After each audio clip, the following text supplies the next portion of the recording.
Seorang bayi berumur 2 bulan dari keluarga Katolik di daratan Afrika yang menolak dibaptis.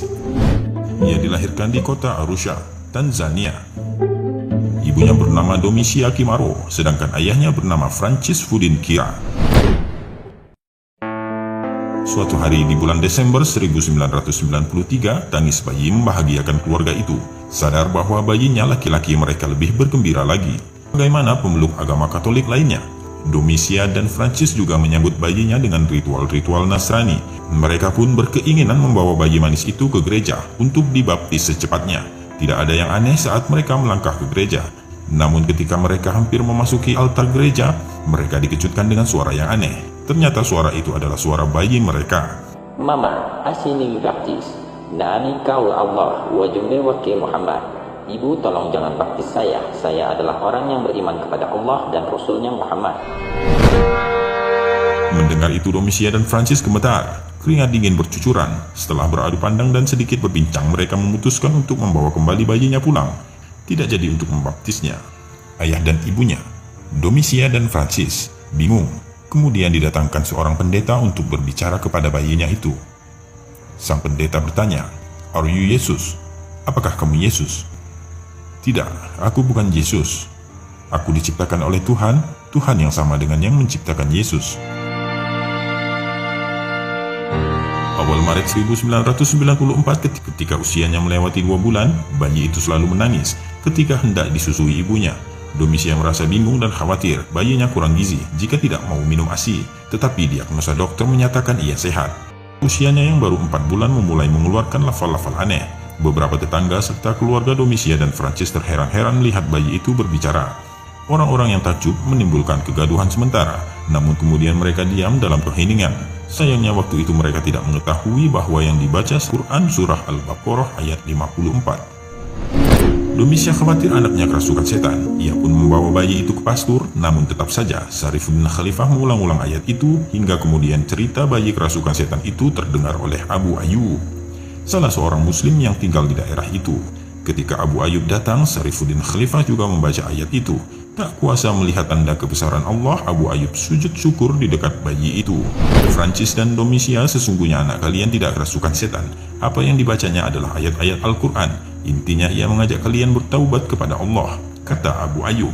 Beberapa waktu setelah itu, Abu Ayyub datang lagi dengan membawa mushaf. Ia memperlihatkan kepada Francis dan Domisia ayat-ayat yang dibaca oleh dirinya. Mereka berdua butuh waktu dalam pergulatan batin untuk beriman. Keduanya pun akhirnya mendapatkan hidayah Allah Subhanahu wa Ta'ala. Mereka masuk Islam. Sesudah masuk Islam itulah mereka memberi nama untuk anaknya sebagai Syarifuddin Khalifah. Keajaiban berikutnya muncul pada usia 1,5 tahun. Ketika itu Syarifuddin Khalifah mampu melakukan sholat serta menghafal Al-Quran dan Bible. Lalu pada usia 4-5 tahun ia menguasai 5 bahasa. في دنيا حسنة وفي الآخرة حسنة وقنا عذاب النار وعذاب الدين وعذاب القبر وعذاب الدنيا. Usia itu Syarifuddin Khalifah mulai melakukan syafari dakwah ke berbagai penjuru Tanzania hingga ke luar negeri. Hasilnya lebih dari 1.000 orang masuk Islam. Kisah nyata Syarifuddin mengislamkan ribuan orang ini terjadi di distrik Pumwani, Kenya, tahun 1998.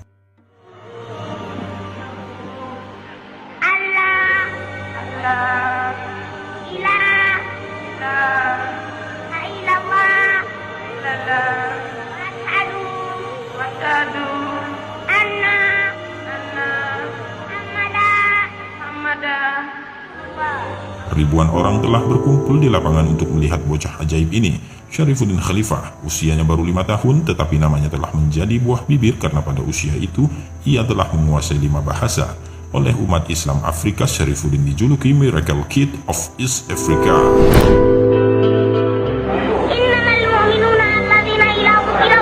Perjalanannya ke Kenya saat itu merupakan bagian dari rangkaian syafari dakwah ke luar negeri. Sebelum itu, ia telah berdakwah hampir di seluruh kota di negaranya Tanzania.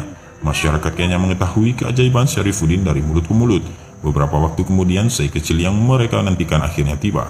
Ia datang dengan pengawalan ketat layaknya seorang presiden. Ribuan orang yang menanti Syarifuddin Khalifah rupanya bukan hanya orang Muslim. Tak sedikit orang-orang Kristen yang ikut hadir karena rasa penasaran mereka. Mungkin juga karena mereka mendengar bahwa bocah ajaib itu dilahirkan dari keluarga Katolik. tetapi hafal Al-Quran pada usia 1,5 tahun. Mereka ingin melihat Syarifuddin Khalifah secara langsung. Wajar jika anak kecil itu memiliki wajah yang manis, tetapi bukan hanya manis. Ada kewibawaan dan ketenangan yang membuat orang-orang Kenya takjub dengannya, mengalahkan kedewasaan orang-orang dewasa. Bahasa Arabnya yang sangat fasih diakui oleh para ulama yang hadir pada kesempatan itu. Hadirin benar-benar takjub, bukan hanya kagum dengan kemampuan berceramah, tetapi juga dengan isi ceramahnya yang membuka mata hati orang-orang Kristen yang hadir pada saat itu. Ada seberkas cahaya hidayah yang masuk dan menyelusup ke jantung nurani mereka.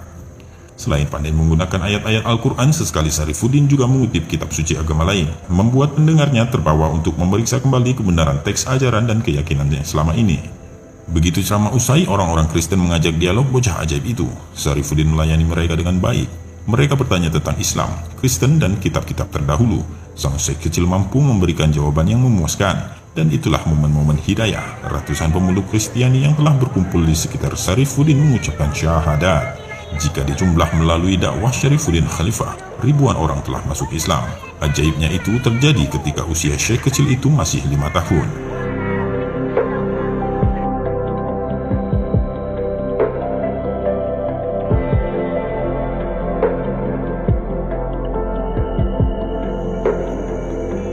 Mungkin Anda akan terheran-heran, bahkan tidak percaya jika ada orang yang bilang bahwa di zaman modern ini ada seorang anak dari keluarga non-muslim yang hafal Al-Quran dan bisa sholat pada umur 1,5 tahun, menguasai 5 bahasa asing pada usia 5 tahun, dan telah mengislamkan lebih dari 1.000 orang pada usia yang sama. Tapi begitulah kenyataannya, dan karena ia disebut sebagai bocah ajaib, sebuah tanda kebesaran Allah Subhanahu wa Ta'ala. Sekarang bayi itu sudah remaja. Para ulama dan habaib sangat mendukung dakwah Syekh Syarifuddin Khalifah. Bahkan ulama besar seperti Al-Habib Ali Al-Jufri pun rela meluangkan waktunya untuk bertemu anak ajaib yang kini telah remaja dan berjuang dalam Islam. Allahu Akbar.